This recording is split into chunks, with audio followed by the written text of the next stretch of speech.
Informasi pertama, saudara, beredar fakta integritas penjabat Bupati Sorong dengan kepala BIN setempat yang berisi komitmen diduga memenangkan Ganjar Pranowo di Pilpres 2024. Tim pemenangan nasional Ganjar Pranowo Mahfud MD menyebut itu jadi upaya mendiskreditkan Badan Intelijen Negara dan paslon nomor urut 3.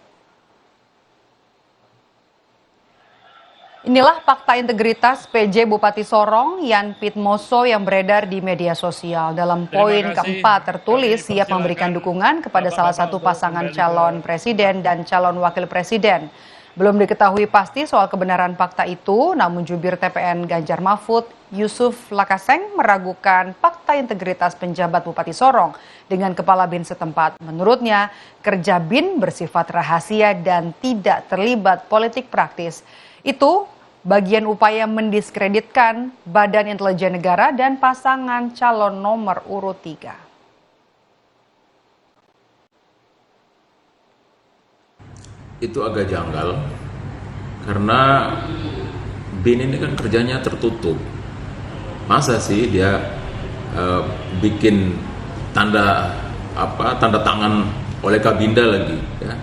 Dan jelas-jelas itu untuk tujuan politik yang bukan menjadi tupoksinya. Jadi menurut saya sih itu tidak mungkin dilakukan oleh BIN. Yang berikutnya ini mungkin untuk mendiskreditkan BIN tujuannya dan juga mendiskreditkan Ganjar Pranowo. Sementara Wakil Ketua Komandan Hukum TKN Prabowo Gibran Habibur Rahman mempertanyakan Bupati yang diminta memenangkan salah satu pasangan calon. Habib mempertanyakan di mana bantahan Cawapres Mahfud soal ini. Iya, yang di Sorong. Ya, bagaimana mungkin seorang pejabat bupati ya diduga diminta memenangkan salah satu pasangan calon. Oke. Ya. Itu kan bukti yang sampai saat ini belum secara substantif dibantah, bahkan oleh Pak Menko Polhukam yang notabene juga cawapresnya Pak Ganjar.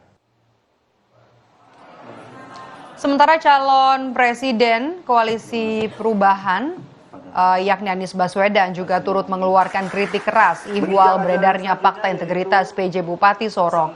Anies menyebut agar pejabat negara yang terlibat segera mengundurkan diri dari jabatannya.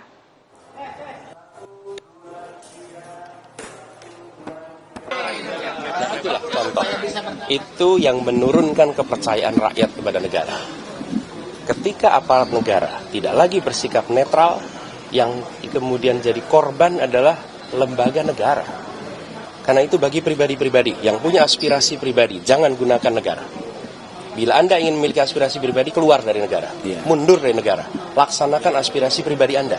Tapi kalau Anda menggunakan negara untuk aspirasi pribadi, maka Anda telah merendahkan negara, Anda telah menurunkan derajat negara, dan lebih parah lagi, Anda membuat rakyat tidak percaya pada negara. Karena kepentingan aspirasi pribadi, aspirasi kelompok, menggunakan tangan negara. Tidak apa-apa punya aspirasi, mundur saja.